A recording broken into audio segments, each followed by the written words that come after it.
Hello and welcome to Check 1 2, where we give you the lowdown on testicular cancer by talking to survivors, advocates and supporters of testicular cancer here at the world famous Podcast Studio Glasgow. You've heard their individual stories before, but this time Todd Whiteford and Joe Docherty are joining me together for a powerful conversation about what comes after survival. We're talking about the long-term impact of testicular cancer, mentally, emotionally and physically. From the struggles with mental health and to fertility, to finding purpose and rebuilding life after treatment. This episode goes beyond the diagnosis to explore the realities that many survivors face but few talk about. It's raw, it's real, and it's exactly the kind of conversation we need more of. So grab a coffee, get comfortable, and let's get into it. Ladies and gentlemen, Todd and Joe.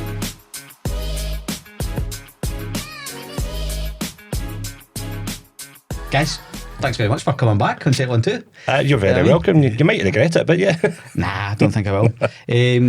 Obviously, like, folk listening are going to be like, oh, there's two voices, and it's not just the ones in my head.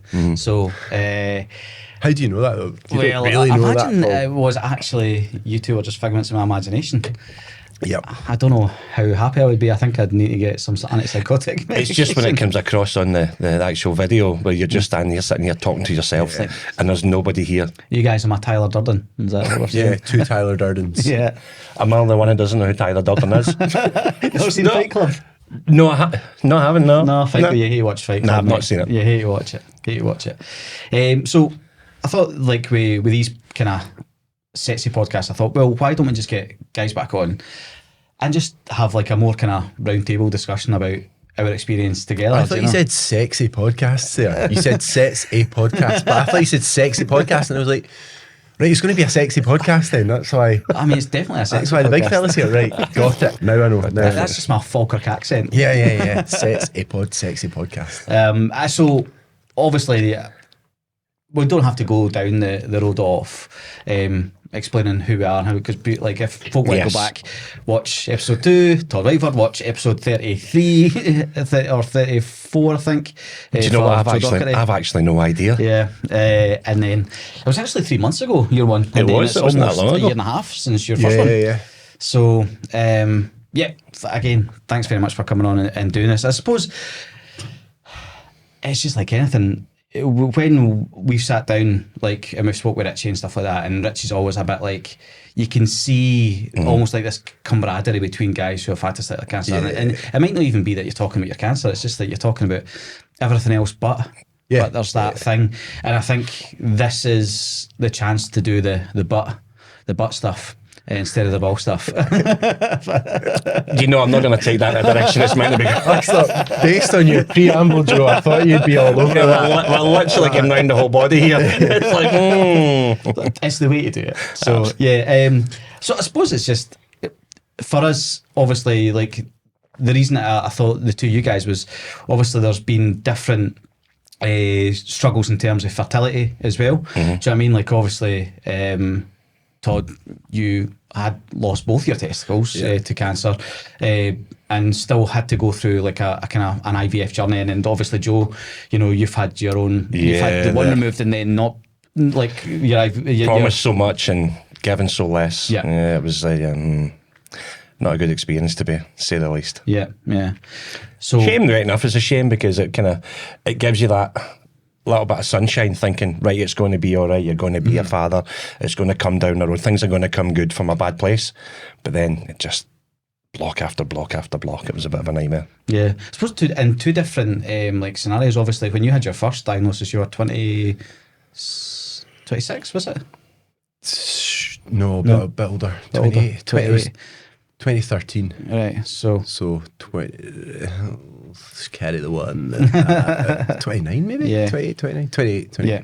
And then not in a relationship where like kids was a thing, and then obviously like you were with Kirsty at the time, and that was something. Kirsty had a child, she had Amy, and we decided to bring Amy up first, and then obviously we decided, right, Amy's a lot older, we're going to get married, we're going to blah blah, do the usual thing everybody does, and then obviously right in the gut, comes from nowhere, you're like, oh, Jesus Christ. And then literally, as you get it taken out, you don't, at the beginning, I was told about the sperm bank stuff, obviously, and so they delayed my operation by about a week, just simply so I could go away, put the stuff in, stick it in the sperm bank. But they put me into what was the one before? It was the Monklands one. So I went into the Monklands one. You go in there, and it's a great place, but they make you feel like a wanker. I'm not gonna. That should be the slogan. If you know what I mean. As I said to Kirsty, I'm going to go in here. It says this place, the only place that makes me feel like a wanker, and I'm in here just dropping the kids off. The nurse was looking at me going, I've not heard that before. And I says, trust me, there's a lot with me you've probably not heard before. And so as we put it in, signed all the documents and all that stuff, it's in for so long. But what we didn't know, we had to transfer it from the Monklands to the one in the Royal. But it didn't tell us that. Then there's a charge to that. It's like 500 quid. Right. And I was like, you joking?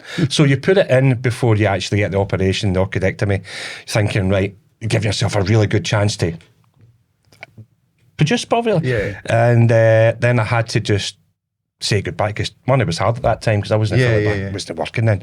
And then it was the whole case of I had to go back and do it all over again. And the Royal do. Instead of doing a one, I think, to be fair, I think it was probably like 4 or 5 I had to do, because every time we went in for some sort of check-up or something to move forward, they would say, we'd need a fresh sample, we need a fresh one, a fresh one, a fresh one, which I thought, but what's the point in the frozen part of it then? But so that's all after the orchidectomy, that's all after the surgery, right? The second one was before.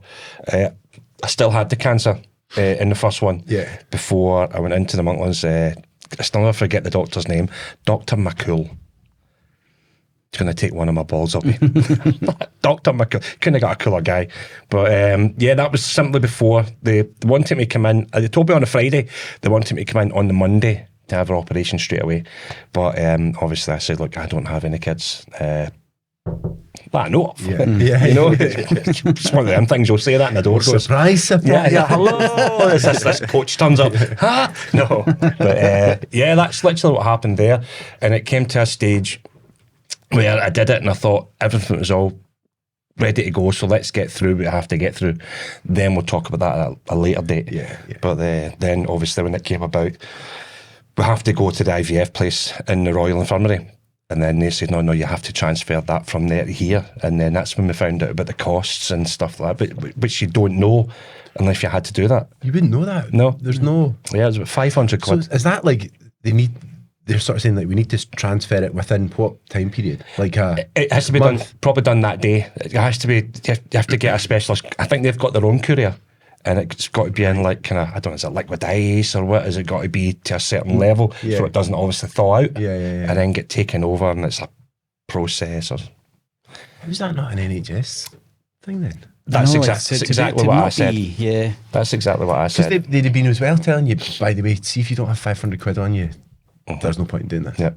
Yeah. That's crazy. 100%. I literally didn't know that until obviously we had to transfer it. And maybe like you had to do it 5 times because they were videoing you and they just liked the videos. Well, watch this bit. It depends. It depends because the vein here. It was that video I won the world's best crooner. You know, if you know the. But we're not going there. That's the only face my wife gets to see. I'm not saying she likes it, but she gets to see.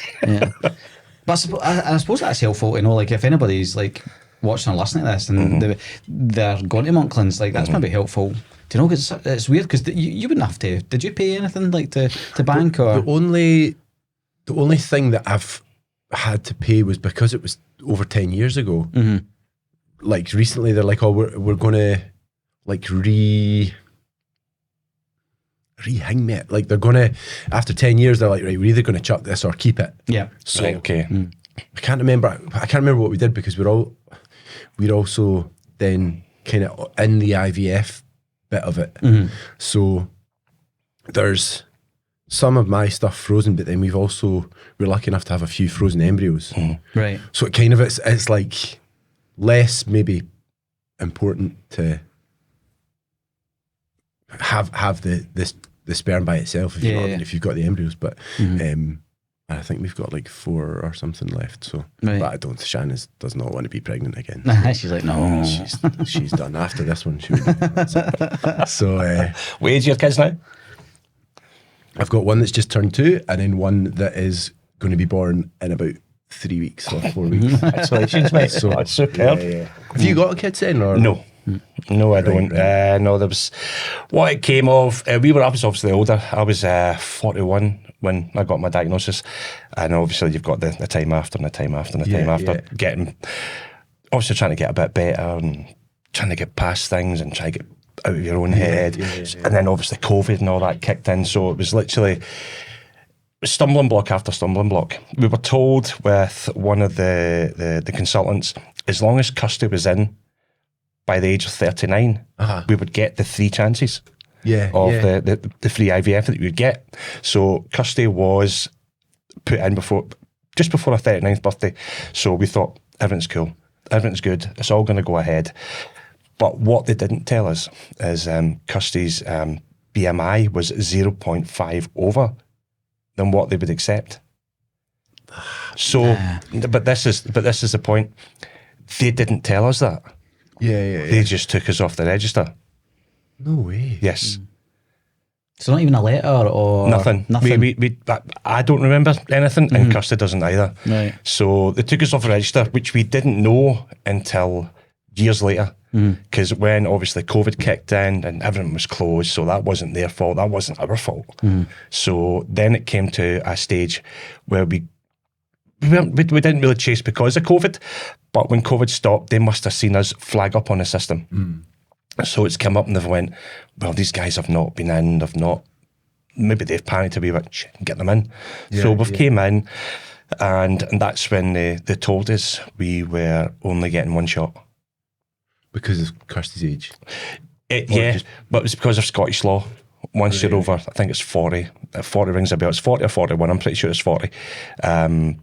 You only get 1. Right. But we were saying, but we were in before. We were told. It's a wee sad part with this as well. The consultant we saw sadly had cancer as well, and she had passed away. Right. So I am just like everybody else. I'm very upset for her and her family, but it doesn't help my remedy with me and my wife and not being a kid. I don't want to be, but sometimes you have to be a wee bit selfish, but you don't want to feel rotten. You feel sorry for the person. Yeah. But they turned around and said, no, we can only by Scottish law give you 1. I said, well, what happens to the other 2? And that's it. Yeah. Wow. I said, well, what about COVID? COVID kicked in. That's not my fault. And he says, well, I think they only extended it by 6 months. And so, well, why didn't you tell us? Why didn't you let us know that this was happening? So we got tested again. I went in and felt like a wanker again. And went through all the procedure. And Kirsty's BMI, because we hadn't seen anybody, so we didn't really do much about it, was literally the same, 0.5. But they did it. So why did they take us off the register? Just feels like you've had quite a lot of bad luck. Like, it's mental, mate. It's honestly, it's just you could not write it. BMI's not like, I'm not a medical guy, right? But my BMI is too high, and it isn't. I'm in good nick. Yeah, 100%. Like, if you look up like what you should weigh and what your height is and stuff and your age.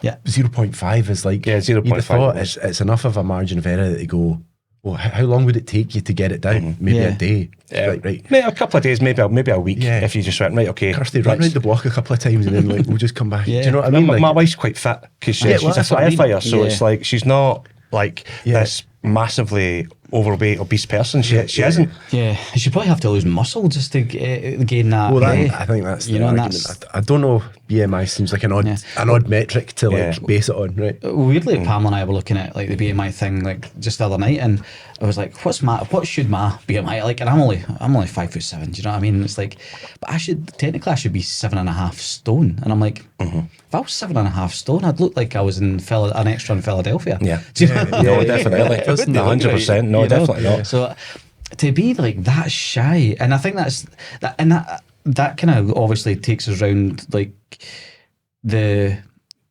bureaucracy of the NHS and how it doesn't help anybody. And a lot of times, you know, and you get caught with these things. Like, how many times has somebody, you know, I've had a vasectomy since, and it was just in and done. Whereas one of my mates is like looking at getting that, and the BMI thing's coming up for that. I'm looking at him going, well, you're lighter than me, and why is it an issue for you? And it's all very odd. I think it depends who the doctor is or who's in charge at that point is. I do think it simply comes down to money. Yeah. Whether we like to say it is or it isn't, they'll say it's not, it's age, it's blah, blah, blah. But there is stuff hidden behind the lines. 1,000,000%. It's not cheap, I get that. But I didn't want to have cancer. I didn't want to have testicular cancer. I didn't want to get taken away. I didn't want to be told I would get 3, but only get 1. I didn't start COVID. Do you know when you're like, I'm not being an arse here, I'm just going... Can I get my fair shot? Yeah, I think that it's like important to remember though, is like it can feel a bit selfish to like advocate for yourself, but there's no harm in like, you know, you're kind of like, just try to stick up for yourself and like do what you can for your family, right? So it's not, wouldn't be so hard on yourself about that. But yeah, I mean, it definitely sounds like you're kind of like the collateral damage of all these other things that some of them that no one could predict. It was a domino effect that just ran away with itself, and I'm just standing there going, where'd I go for here? It's the only way that I can get to go for here is simply paying for it. That's probably the only way to go. You know, I'm getting older. I've just turned 24 at 49, literally the beginning of the month, and then you've got the part in the back of your head giving it, am I too old now? Kids that are going to be, if I'm going to be in my 70s, my kid's going to be 20. You know, and you're like, is it? And then you've got the wrestling part with my brain anyway, that kids are just phenomenal. I love kids. Absolutely adore them. And for some silly reason, I don't know why they adore me. You know, but it's, and not to give that to my own, is literally probably, even all the cancer and stuff I went through is probably the hardest thing that I actually go through on a day-to-day basis. Because, you know, I work with kids. So, and it's like seeing that joy, seeing that happiness and all that stuff, and not be able to give it to your own is criminal. And I suppose as well, like for you, Todd, like you've got the kind of almost opposite, like where you had that really taken away from you, but you've still, like there's been a better outcome in terms of like your journey in that. And then like how do you, like, I suppose like there's sometimes, like I don't know if you guys are the same, sometimes like we are cancer, you sometimes get a wee bit kind of like, not like survivor's guilt, but there's this kind of like weird thing about other people with other cancers who you're looking at and you go, oh, look at what you're going through. And then like do you like how like do you feel like it's similar in that sense? Like how you feel so lucky, and they're obviously like you like you just said, there's a selfishness of, and a lovely selfishness of going, right, but this is what's happening for me. Like, but do you still have like wow, like I'm getting this? Well, like probably in summary, it's like it's almost like I could have been in your shoes, and you could have been in my shoes. Absolutely. It seems to be like a bit of luck. Like I'd probably say like it's probably quite easy, like especially if you've had like bad luck with that kind of thing, to like, oh, let's just like bash the NHS. But like during my treatment, like that part of it was like so efficient. Oh, your feet don't touch the ground. You're literally in. You're totally taken care of. I would not slate that in an instant. And I'd never had like anything like that before, where I would like, you know, other wee things where it's like, this is going to take time if you want to see a doctor about this. But actually with that, I was like, oh, right, see, when it's serious, the NHS will really look after you. And then, so I stored sperm between surgery and chemo in my first diagnosis. And then he didn't sort of have any cause to use it, if you know what I mean, until just before my second diagnosis. So like, me and my now wife were sort of starting to try for a baby, and it was looking like maybe the stuff that was left that my other testicle was producing, like maybe it was just like wasn't that good. Like I don't know, maybe just getting kicked in the nuts one too many times or whatever. Like it was looking like probably IVF was going to be the option for us anyway. And then maybe within a month or something of like us just first having those early conversations of like, I think this is probably what we need to do. Then I got a second diagnosis, and then it was just like, well, now there is no other option. So yeah, like it was our third go. We were lucky enough to conceive, and like obviously that's now Rumi, who's just turned 2. But the process up to that did also involve some bad luck, some setbacks and stuff. A bit of bureaucracy. There's the natural thing of like, you get your hopes up, and then it doesn't work out, and then your hopes are kind of brought down. It's like the first one when they say in the custody, they take you in and they say you can watch this little screen, and it's like a little bit of kind of lightning or something. They say going in, and when I saw that, tears were streaming down my face because that was me giving it. That's my time. Excuse me, that's my time. And then for it, as you say, it's not a guaranteed science. It's not that you put this in there, it's going to work first time. I knew that. I did get it, but being on that path and on that journey for me was fabulous. Yeah. The feeling I got was absolutely fabulous. Yeah. You know? And then so that one unfortunately didn't work, and then so we went back for the second one, and we were like, okay, we know now, you just don't eat. Like I'm quite an optimistic person, so I do. You know, like if I buy a lottery ticket, I'm like, I wonder how I'm going to spend this.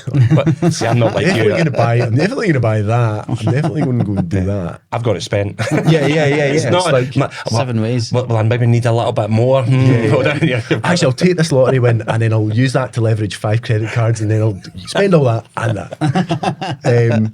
But yeah, so the second time we were way more like, look, we'll just do it, but we know that, you know, just pretend it's not going to work.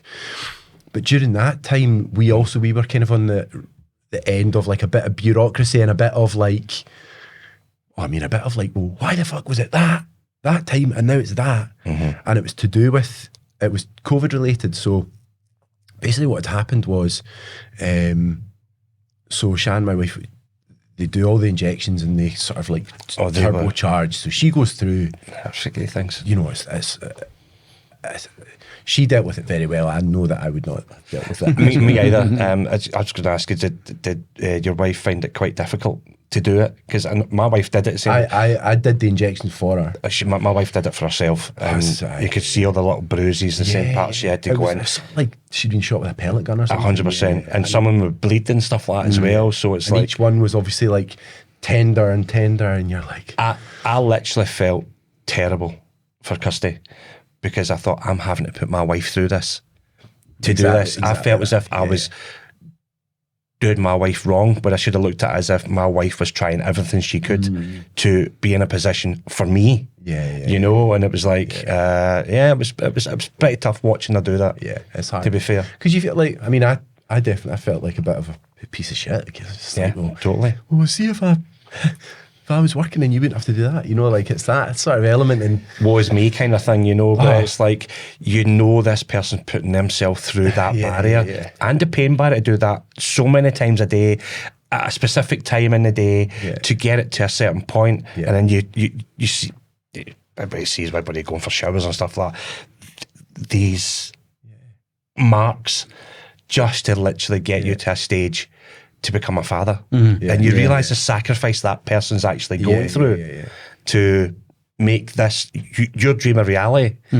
But it's horrible to watch. For sure. It is horrible to watch. Because I remember you saying that it's like you always felt like you owed Shan a debt. Like, and totally. it was and that I remember that, like that line, because it was something that did stick in my head, like because it was such a kind of powerful phrase to use, that like, no, she's owed a debt. And then when you hear, like, because we were fortunate enough, like I've kind of had my foot in both camps. It was like the potential of not, and then potential of the IVF route, and you know, so we had that kind of almost in both ways. But obviously, thankfully, you know, the weaning came like naturally. But it is that thing when you see like other friends and family, like, you know, I've talked to you about like Shan's experience. I've talked to like some of my friends who have had to go down that route, and it seems to be like that's the big thing. It's trying to reconcile the fact that you're not involved in the process past the emotional support. I think that must be difficult as well, you know. I think like for us, definitely like it made us stronger, and I think it reinforced like the idea that like actually if you're in a couple, it's a team, right? So it's kind of this, it's getting that through my thick skull that like if the roles were reversed, then Shan knows that I would do that for her. And that's one of the conversations that we've been having. She was like, if we're having another baby, you're having it. I was like, okay, well, in this day and age, mate, you never know. Well, but basically what happened was, so I think it was the second time, like the second portion of that bit. So Shan went through that and was basically, they were ready to take her in and do the procedure to get all the eggs out. And something like 2 weeks previous to that, we'd both got COVID. So we'd like COVID tested, blah, blah, blah, blah.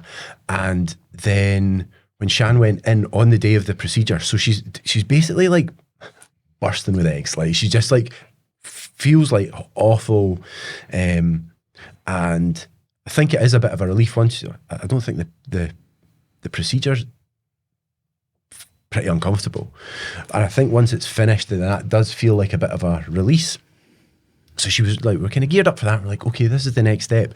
And they sat her down and they were like, one of the questions, obviously it's a new question, it's like, have you had COVID in the last, I think it was like 3 months or something. And I was like, yeah, like 3 weeks ago. They were like, we can't do it.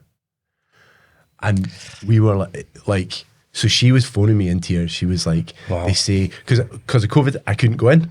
So I'm in the car, just like, what? And they're like, no, And she was like, well, can I go and get a COVID test like right now and show you that I don't have COVID? So again, a bit of confusion around like whether that was possible. So she basically like hammered it into town, went to one of these COVID testing places, got a COVID test, like a proper, can't remember the name of it.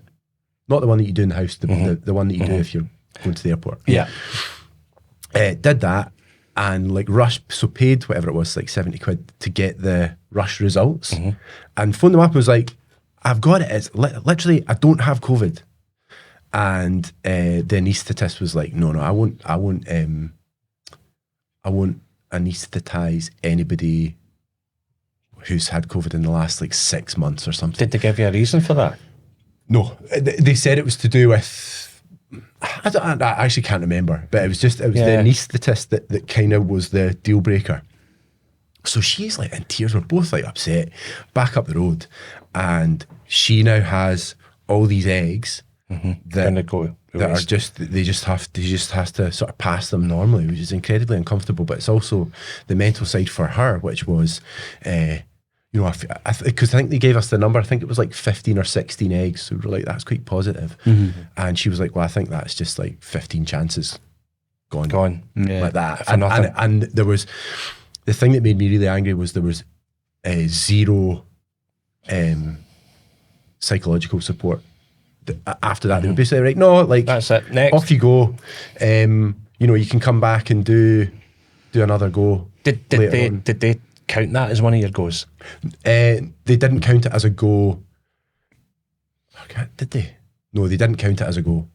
We got another go that did result in a pregnancy, but didn't go full term, and then the third go that did result in a pregnancy. But yeah, it was that thing of like, we just sort of like left without a parachute, like, yeah, totally, off you go.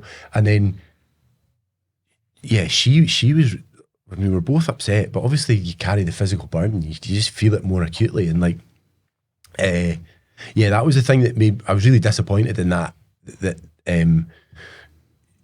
you know, that'll be a process as well for her, because obviously she'll have all these eggs.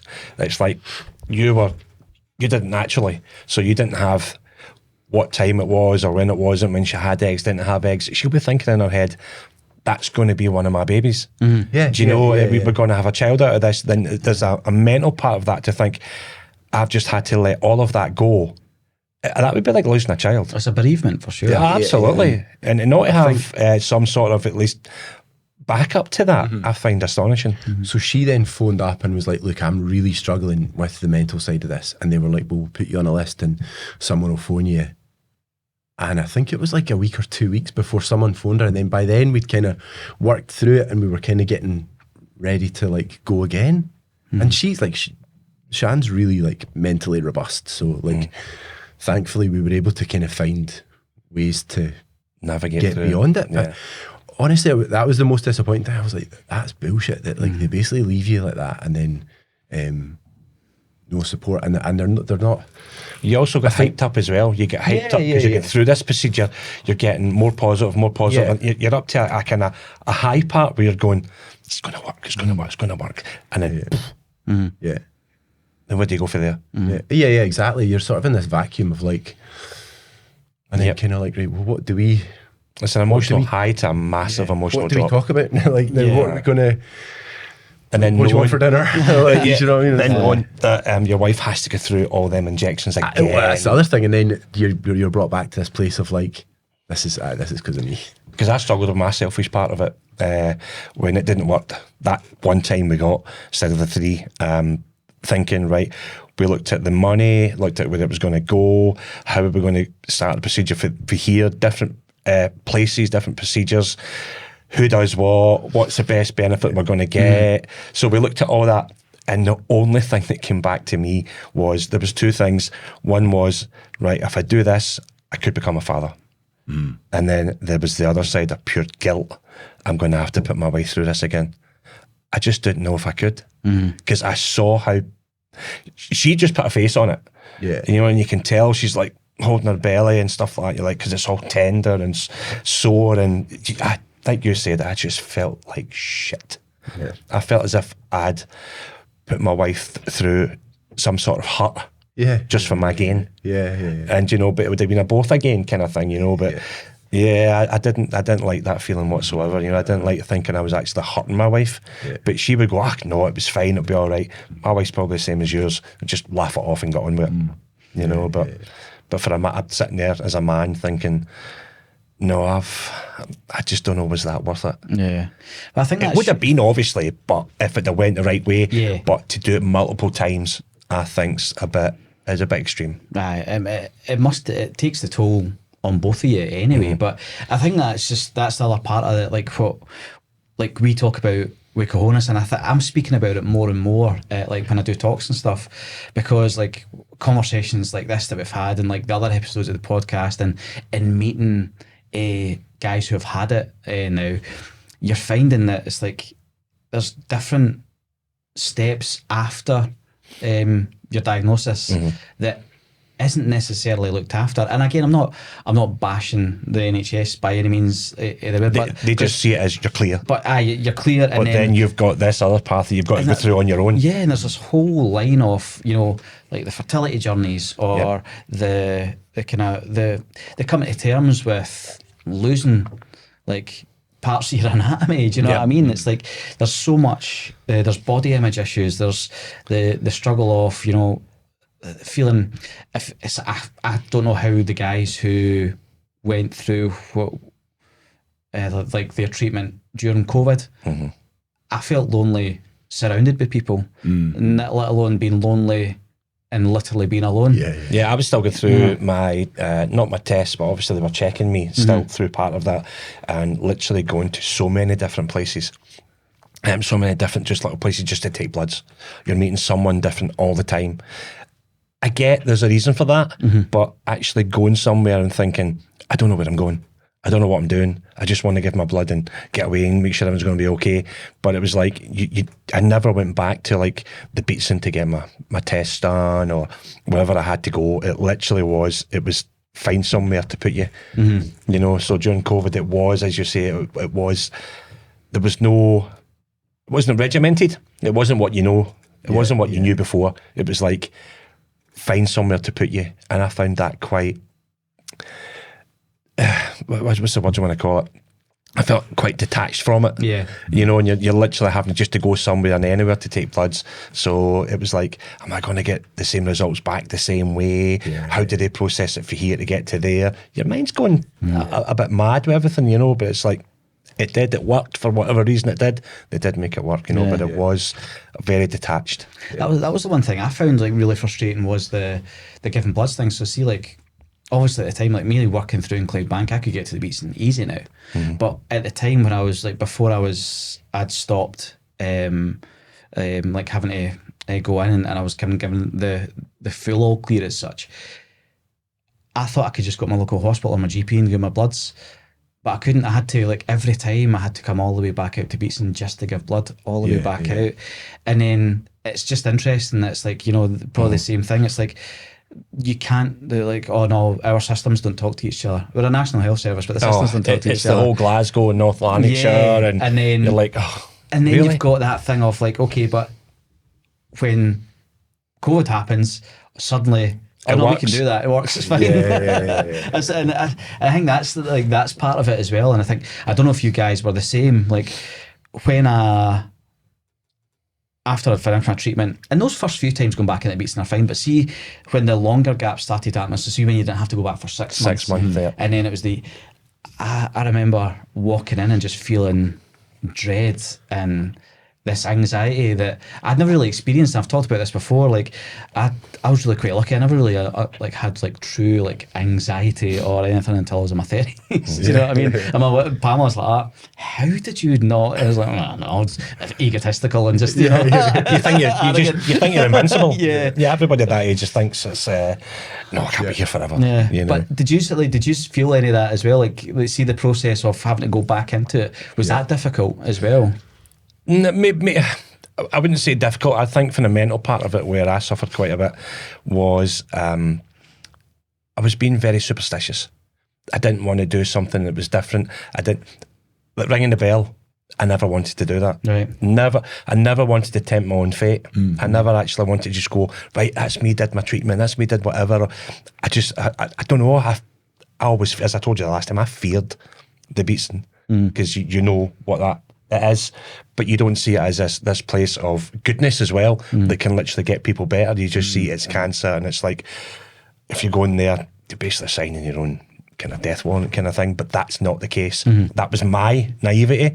But literally, where I kind of found it was until you get over that line, until they say that's you past that 5 years, then for me it was like, no, I'm not better. I'm not out yet, I'm not away yet. I literally found until I got over that 5 years, because you always fear, and you hear so much of it coming back within that 5 years, whatever stage. Until I got over that 5 year line, I think things didn't start to literally change a little bit in my head. Yeah. I'd be interested to know whether, like, because I think, I don't know if this is right, but it's in my head somewhere. Did the 5 year line used to be a 10-year line? It was, yeah. Yeah. Right. Yeah. So is that a decision to move it, okay, probably financially a little bit, but mentally, like if they know that actually the chances, if you make it to 5 years, the chances of going beyond that are so high that you won't get it again, that why put these guys through another 5 years of like coming back and be like, oh, I was back. Yeah. I kind of had that as well, the point of how did they know to make it 5? Yeah. What tell me the figures that make it. It was so severe the last time, it was 10 years. You're like, okay, it's 10 years. Then it was 5. I'm like, It'd probably be just the advance in what the chemo was as well. Like they're going, well, actually, this new treatment is blasting the life out of these cancer cells that they probably could. I'm only surmising, like, that it probably could look. It would at be statistics, I reckon. Yeah, I reckon it'd be. that. Well, I've had these so many people in. These guys have been here, and I've went. There's so many that have literally passed the 5 years and not had any relapse. I think was really quite high. That was obviously when I went to go and see Claire. Christ, my brains went absolutely. It's CNS. Wiped out. A clinical psychologist. All right. I saw her, and she kind of she explained a little bit more to me, just of what certain paths to guide myself through, and I found that a massive help. Massive help. No. Just to kind of look at it a different, a different angle. Aye. Instead of having that tunnel vision of I've had cancer, and you're just There's no offshoots, there's no nothing. Yeah. It's just, I'm on a roller coaster here and I hope to God I can get off it. Yeah. You know, it's literally what it was for me. Because I suppose as well, like for you, like you were given the all clear, eh? And then I walked out. I was like, so then like 3 months later, I was like, oh, was it Jeff. soon? Yeah. I don't know, it wasn't quite 3 months, but it was basically, so first diagnosis was in 2013. Like February 2013. So it would have been February 2018 that I would have been like 5 years, see you later. And then September 2019. So yeah, I had like a good year or so. But the thing is, I was going to say that about the beatson. Like, I never had any anxiety around the beatson.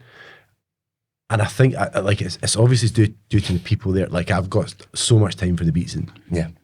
And like, they either put on a really good show or they do remember you. But either way, like, from obviously like Jeff, I don't know who was your Jeff. Yeah, right. So I do we're all think Jeffites. we're all Jeff guys. Yeah, I don't think Jeff will forget me. Yeah. Oh no doubt. To be honest, but he did say I probably was the most anxious and But sexiest. away with the fairies person Yeah. that he had ever seen. Oh really? Yeah, he even told me that to my face. He said, you were on another level. You were away. You were just...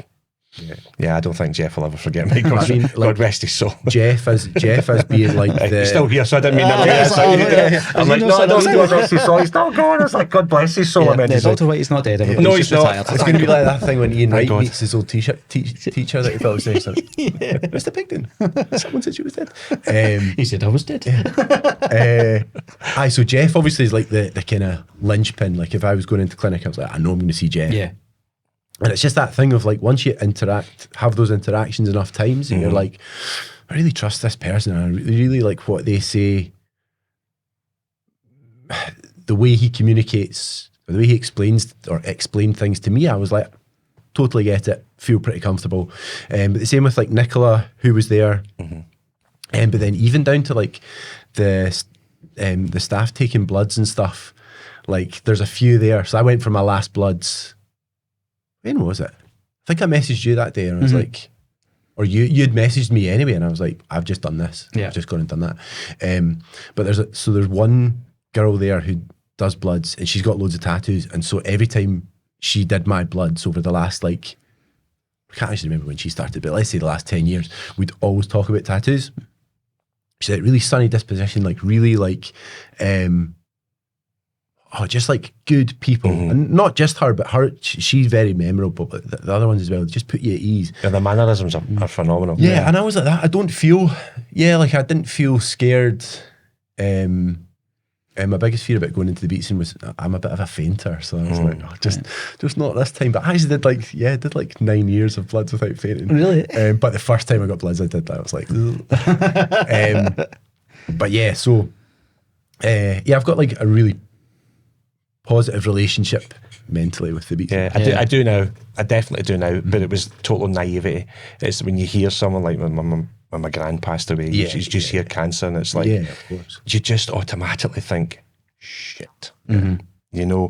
And I know there's so much stuff nowadays that can literally, it's a lot more advanced. It's a lot better than what it was, because testicular cancer couldn't have been done the way it's done now. Probably about 15 years ago. You know, it's when maybe 20 years ago, it was like they found out the best way to do the operation and kind of stuff like that, which is great. But my head's still stuck away back in another century somewhere, you know, and it was total naivety. This is where I think stuff like this is phenomenal. Yeah. Because when I went through it, I didn't have this. 100%. You know, there was nothing to look back to say that this guy's been through. The only one I really knew was obviously John Hartson. Yeah. And then there was, when I saw it on the TV, was Bob Champion. And that was it. Yeah. I had never And heard Alan of Stubbs, testicular cancer. Big Stubbs, Alan yeah. Stubbs was the one as well. Yeah. Totally. Weirdly, I remember, like, I must have been in primary school, but I remember hearing Jimmy White had it. But I must have been That's the right, snooker player. yeah. I think he had it, and I was Did and I think he had it twice. And I remember I must have been primary school, because like I was like a question of sport daft, like when it was on the TV, you know. And I remember like, do you remember the ones that was like the montage thing? And I was like, I think because of my my pop, he always had the snooker on, like if he was home. And then I remember watching this thing, and it was Jimmy, and I was like, that's Jimmy White, and I thought, nah, it's not. And then it was. And I felt all chuffed at 7 years old, going, I knew who that famous guy was. But then he disappeared for ages, and that's what it was. Right, he had TC, and then I didn't know that. I didn't know that, because I love my snooker as well. Yeah. I didn't know that. So. But again, I think that's part of the problem, and like kind of taking it back to that stigma and embarrassment thing. It's like even though somebody as high profile as like Jimmy White, Alan Stubbs, John Hartson, do you know what I mean? Like we never really talked about it. We talked about it before in terms of like Lance Armstrong and like the amazing work that he done that was just cast aside, you know, and you're thinking that it's like that's not quite fair. And I agree, because he was in that high profile. It just wasn't. He couldn't just do where he was or do the country he was. He was worldwide. You know, he was an ambassador to be the ambassador. If you know what I mean, he could have got out with everyone that had it, because I didn't know about it until Lance Armstrong. I had no idea, because I had no idea what the yellow bands were. And then someone told me, and then that's literally when I started checking myself. No, was it? Was it at that point? Yep. Right. Yeah. It's just an unusual thing, and I think it's like I said, and more so again, like see going back into schools and talking about this, I'm starting to find like it's getting really dated, like the people that I'm using as well. So I'm like, you know, Jimmy like, White, you got all these like 40 Lance Armstrong, was he on the moon? All these dated references, like because I put like the picture of me when I'm like I'm in the middle of my treatment. I'm like, this is me when I look more like Uncle Fester, and you get kids just looking going, who's Uncle Fester? How do you find the kids being with it? How do you feel is it like still, because it is a kid, obviously, it's like, is it still that naughty part of a person, of a man's naughty part, or kind of? Oh, I think so. And so when we first go in, like if I've got a screen up or something, I've got the first slide is always talking ball since 2009 behind me, right? And you see that, Kind of giggle. and that's even like up into. But I'll go in and I'll say who I am, and I'll go, yeah, I understand. My name's Paul. I've only got one ball, Paul. And you hear the laugh, and I go, listen, I get called half sack, 50 cent. Do you know what I mean? Anything, I've heard it. And it just kind of, you see them kind of put at ease. But then when I click the slide where it is the Uncle Fester picture, and I say, well, this is me back in 2015, you do see shock. Oh, right. And then I've went into schools where technically they could say that it was like it was one of the, it was like a school where behaviour might not be the greatest, and even the teachers have said, listen, these are a bunch of reprobates coming in, like good luck type of thing. But to a person, they've all sat, listened, you know, gave the wee clap at the end when you're finished, and then asked reasonable questions as well. That's pretty good. You know, it's like you'll still get the ones, can you still have sex, or can you can you still have babies and all that kind of stuff. So but even at that though, them asking kind of that kind of way, I would never thought of that as a kid. I would just seen that, should I be watching that? Not looking at a teacher, should I be watching that? Should I be talking about this? Is he allowed to do that? Exactly. Especially when I go through like the bit where it's like all the different names, like I'll just say them all, and it's like it's this like balls, bollocks, nuts, ghoulies, nads, and they're like all looking, going, he's saying this at his school, you know. But we love him. But you just like, I think I try and approach it with a humour that I try to approach my illness with. And I pitch it at a level, so it's like, say, for example, coming into the school, I'm going to give that talk to these kids in a way that they're going to relate to it. But if I go into like a really buttoned up, you know, business where it's all like the mega professionals, that's going to be look a little bit differently. And then the same if I go to like I went to like the oil and gas guys, you know, again, you can pitch it a lot differently, and the language you use is forever changing. And I think it helps keep me fresh and delivering the message, because I've got to do it so many different ways that I don't get bored of talking about it, you know what I mean? So it's that idea of like, what you want to do is, for the school kids, is like whatever it is you have to say, so that all the boys go back and that night they all check themselves. And like, if it is being glib and funny and like close to the line of what's appropriate for what's appropriate language for school. You're like, well, if I do that and then they go on the bus and they're like, wasn't that funny when see that guy who was like saying like nuts and balls and all that? No. And they you know, that's how you start it from a young age. You just be like, well, that's just a thing that you do now. You check yourself. And then before they know it, you know, they don't need to see you when they then grow up and go and work in oil and gas, because they're like, no, I do that anyway. I'm doing that my whole life. It's the planting of the seed. That's, I should have just said that. It literally is, for me, I think it's great. Even if it is a certain age, because it's like, what age do you tell a young boy to check himself and stuff like that? So it's like, there is a certain space, but it's not about telling a young kid to go and check straight away. It's about planting that seed for when he starts becoming an adolescence, for when he starts becoming a young adult, and so on and so on. Because we all know the faster you catch it, the better it is. You know, the less treatment. And I think that's a big thing. You know, the less treatment you can get, I think is great. And it's something that we do always say is if we can get that message where it's like, where somebody like me who I've had to like go and find how to do that and not speak to anybody, you know, it's like the very first person I ever spoke to that had it was Todd.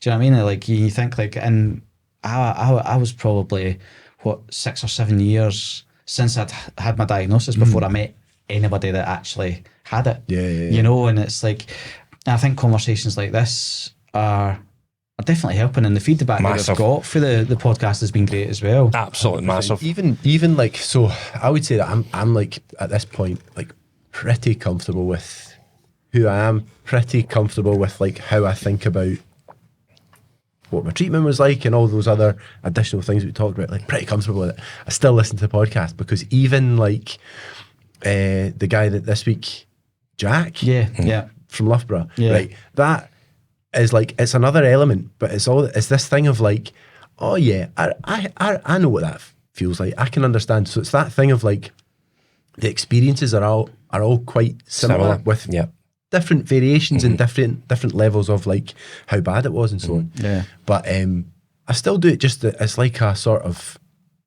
kind of just reinforces like what I have in my brain about it. And obviously if I was going through it again, which is physically impossible, I would obviously listen to that and be like, okay, this is helpful. This is going to, I get to see it as well from someone else's perspective. And then you think to yourself, okay, I didn't think it that way. But then when you do think it that way, you go, I see, maybe it opens up a wee bit more of a door for me.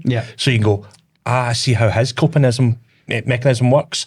Maybe if I can take that a wee bit into my life or sit and see it in a different direction. I think the podcasts are great for that. Absolutely wonderful for that, to be honest. It's helped my mental state quite a bit, seeing it's the way other guys, you don't feel alone then. You definitely don't feel alone. Even though we're sitting here talking about it, you know, it's just three nutcases together, if you get what I mean. Because we've only got, sorry, two. Sorry, Todd. I forgot you don't have any. 3 guys, 2 balls. I think it's the next viral video trend, you know what I mean? But I think that's the thing, and even for me, like doing this podcast, it's one of these ones where it's cathartic, because I think like the amount of times that I've spoke to somebody and I've went, oh yeah, like the prime example of that was like when you were speaking about like that kind of like that cold shock when you got the ultrasound. You know, and I remember going, I completely forgot about that was something that had, and then when you joggle your memory and you go, or there's this thing that I thought this way. And you think, I'm kind of alone in that, and then you speak to yourself and you go, oh no, Todd thought that too, so you're not alone. That was one of the things that like, apart from Jehad, you were probably the only other guy that I'd spoken to about it. And I think like my approach to it is like, oh, this is like, we can get a few laughs out of this and this is quite funny, and that's obviously a coping mechanism. Totally. But the idea that when I spoke to you and I was like, oh, Paul has the same approach, I was like, right, cool, so it's okay for me to have that approach as well, because it's like, it's almost like you've given it like you've sanctioned it. Oh no, it's the guy who runs the charity. He does it. He thinks, he talks about it in the same way as I do, so it's probably okay. It was like the joke we had in the family, because obviously I was really mentally not unstable, but I was in a bad place. And she wasn't my wife at the time. We were having a few arguments, but it's simply because of where I was sitting in my life. And everything, when I started going through the treatment and things were getting a bit better, we got married, and it was Kirsty's mum that actually said it. And this is just the way I say things. It's the way I even look at it.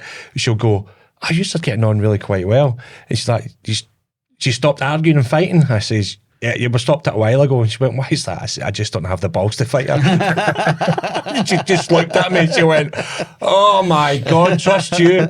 But that's, as you say, it's a coping mechanism. Yeah. That's how I look at it. Yeah. If I look at it in a bad serious way, I don't want to go back to that bad serious part that I was in before. I want to see that there's life after it. There's something that you can, it's never going to be different now. It's going to be the same, right? You're always going to be a survivor. You're always going to be someone who's been through it. But it's about taking that forward for me, and doing these things have been absolutely wonderful. From probably apart from my wife opening up the way I did to you that day, I hadn't spoke to anybody about start to finish about how it actually went. And for me, that done me a power of good. It's amazing, isn't it? Guys, like, I can't think it's enough. I think this could be one of these episodes that you could roll on for 2 and 3 hours. And what, we're not doing 2 hours on this? Yeah, just the hour today. Just 1 hour. Yeah. Has it been an hour? Yeah. So I can't think it's enough for coming back on. I think... Thanks for having us. Thanks for giving us a platform to speak about where everything is, and I just hope it, for me, I just hope it lets someone else see that there is a path through it. There is a way to go through it. It's not that all the hedges are coming down on you and everything's getting darker and darker. There is stages you're going to be like that, but there's going to be stages where you can see the little kink in the armour, it's going to come good. But guys that I was speaking about it, I think, would let someone who never sees that side of it, that we've all been there and we've all got each other's back. No, thanks very much. And let's say, like, I wanted to kind of do more of these as well, so it's like, hopefully it'll not be the last time you want to come back on, and we'll talk. And I think this is a really good one, just to kind of gauge, like, how long. I think, obviously if I do this again, I think probably that 2 hours is probably going to be the kind of, actually maybe look at that 7 hours. I could do 7. How long do we have left, actually? We're pretty much wrapped. Right. I was going to speak about the you on the gel and stuff like that, the testo gel and stuff. Oh no, brother, I get the Jag. I get the big beastie Jag. I opted for the gel. So do you? Yeah, maybe that could be another conversation. Oh, definitely. Yeah, no, definitely. I will. I mean, we'll chat about it. Yeah, but no, we'll come back and we'll do it all again. But no, there's so much to do. There's so much work to do. So much to do. There's so much. No, that was great, Paul. Thank you very much. Thanks, mate. Thank you. Cheers.